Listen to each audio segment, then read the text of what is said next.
से जाएगा मैडम, थोड़ा एक सेकंड आपको वेट करना पड़ेगा थोड़ी, कोई बात नहीं सब। ചണ്ഡീഗഡ് വിമാനത്താവളത്തിൽ വെച്ച് സുരക്ഷാ പരിശോധന കഴിഞ്ഞിറങ്ങുമ്പോഴാണ് ഡ്യൂട്ടിയിലുണ്ടായിരുന്ന CISF കോൺസ്റ്റബിൾ കുൽവിന്ദർ കൗർ കങ്കണയെ ആക്രമിച്ചത്. 2020-ൽ കങ്കണ റണൌട്ട് നടത്തിയ വിവാദ പരാമർശത്തിന്റെ ചുവട് പിടിച്ചായിരുന്നു ആക്രമണം.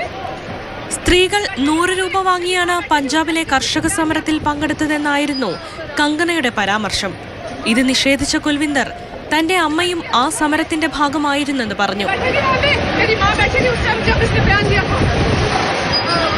ഹിമാചലിലെ മണ്ഡിയിൽ നിന്ന് പാർലമെന്റിലേക്ക് തിരഞ്ഞെടുക്കപ്പെട്ടതിന് പിന്നാലെയാണ് കങ്കണയ്ക്ക് നേരെയുള്ള ആക്രമണം.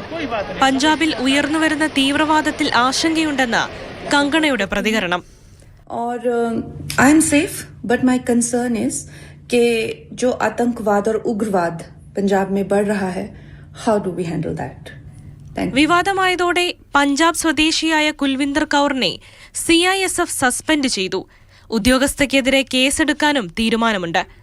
വിഷയത്തിൽ ശക്തമായ നടപടി സ്വീകരിക്കണമെന്ന് ദേശീയ വനിതാ കമ്മീഷനും ആവശ്യപ്പെട്ടു. News desk, Mathrubhumi news.